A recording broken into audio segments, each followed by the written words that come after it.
আসসালামু আলাইকুম। বিজ্ঞাপনের কথা চিন্তা করলে আমরা সেখানে দেখতে পাই যে অভিনেতা এবং আ বিভিন্ন কলাকুশলীরা মিলে একটা পণ্য বা যেকোনো কিছুকে প্রমোট করে।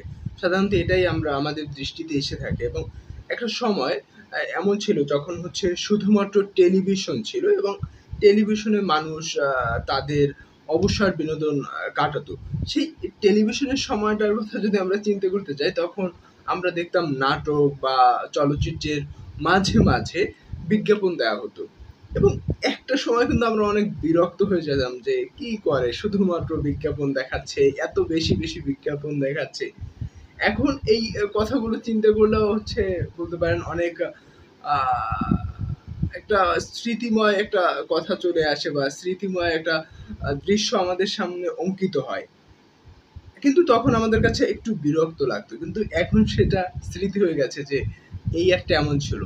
বা পুরনো আমলের যদি বিজ্ঞাপনগুলো দেখেন, সেই বিজ্ঞাপনগুলো দেখবেন এত ভালো লাগে এখন। মানে মনে হয় যে নাটক হিসেবেই ওগুলো আমরা দেখি। অর্থাৎ তখন বিভিন্ন ক্রিয়েটিভ আইডিয়া, তারপর হচ্ছে বিভিন্ন সেন্স তৈরি করে একটা বিজ্ঞাপন তৈরি করা হতো। এটা অতি বাস্তব। ওখানে বিজ্ঞাপনে বেশি সময় বা শ্রম দেয়া হতো। হয়তোবা ৫ সেকেন্ডের একটা বিজ্ঞাপন বা ৭ সেকেন্ডের একটা বিজ্ঞাপন কিংবা ১৫ সেকেন্ডের একটা বিজ্ঞাপন। কিন্তু সেখানে অনেক মেধা শ্রম দেয়া হতো। এরপরে আমরা যদি লক্ষ্য করি এই বিজ্ঞাপনের স্থানটা অর্থাৎ সরাসরি মানুষ দ্বারা বিজ্ঞাপনের স্থানটা কিছুটা হচ্ছে আপনার দখল করে নেয় বা একটা অবস্থান তৈরি করে নেয় অ্যানিমেশন এবং হচ্ছে মোশন গ্রাফিক্স এইসব। অর্থাৎ ডিজিটাল মাধ্যমগুলো এই যে বিজ্ঞাপনের বিষয়টা কিছুটা পরিমাণের হচ্ছে স্থান দখল করে নেয়।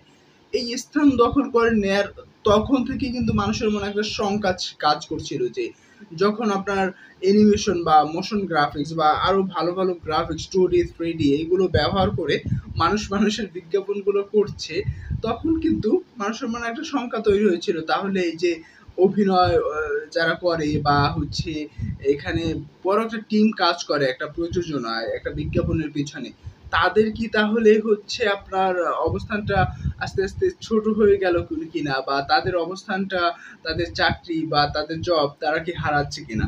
হয়তোবা তখন একটা সবার মনে একটা আতঙ্ক তৈরি হয়েছিল এবং দিন শেষে দেখা গেল অ্যানিমেশন বা হচ্ছে মোশন গ্রাফিক্স তাদের এই অবস্থান থেকে ভালো একটা অবস্থান তৈরি করে নিল।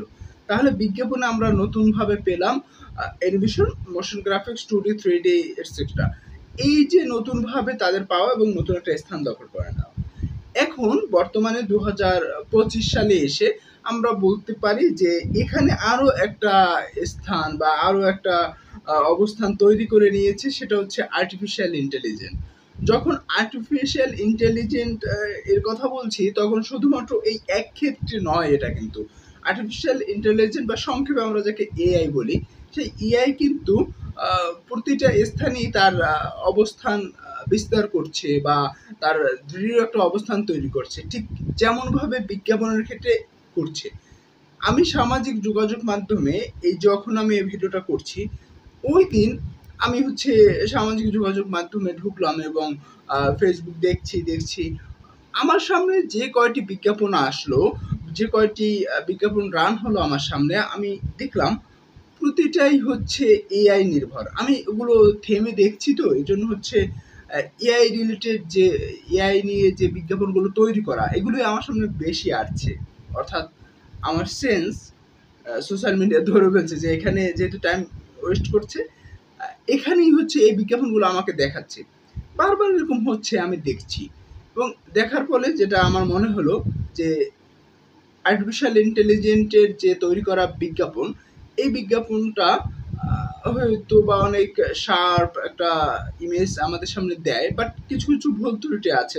যদি দুজন পাশাপাশি বসে থাকে, একজনের হাতের ভিতরে আরেকজন হাত ঢুকে যাওয়া। অর্থাৎ এখনো ভালোভাবে এআই হচ্ছে বিজ্ঞাপন জগতে এখনো আসতে পারেনি। হয়তোবা অনেকে করছে বিজ্ঞাপন এআই দিয়ে, কিন্তু কিছু একটু গাফিলতি আছে। যেমন ভয়েসের কথা যদি আমি বলি, তাহলে ভয়েসটা যদি মানুষ দেয় ওই বিজ্ঞাপনটা ঠিক মনে হয়, কিন্তু এআই দিয়ে যারা ভয়েস করে, এআই দিয়ে যারা অ্যাক্টরস এবং হচ্ছে অ্যাক্ট্রেস বা হচ্ছে এআই দিয়ে পণ্যের প্রমোট করে, ওইটা একটু হলেও কিন্তু ভয়েসটা এখন পর্যন্ত 100% হয়নি, বা ওটাও 100% না।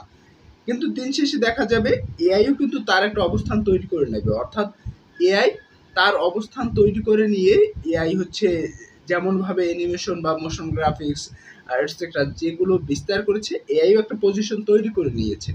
তাহলে সেক্ষেত্রে ভবিষ্যতে দেখবেন কি এআই এর পরেও এমন কিছু একটা আসবে, আমি জানি না সেটা কি আসবে, বাট আসবে কিছু একটা, সেটা আরো একটা অবস্থান বিজ্ঞাপনের তৈরি করে নেবে।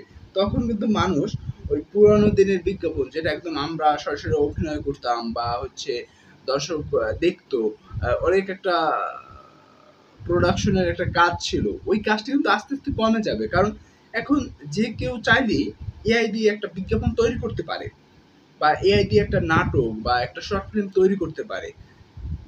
এই যে তৈরি করতে পারাটা, এটা ভবিষ্যতে ভালো একটা অবস্থান তৈরি করে নেবে, এবং সামনে আরো কিছু আসবে।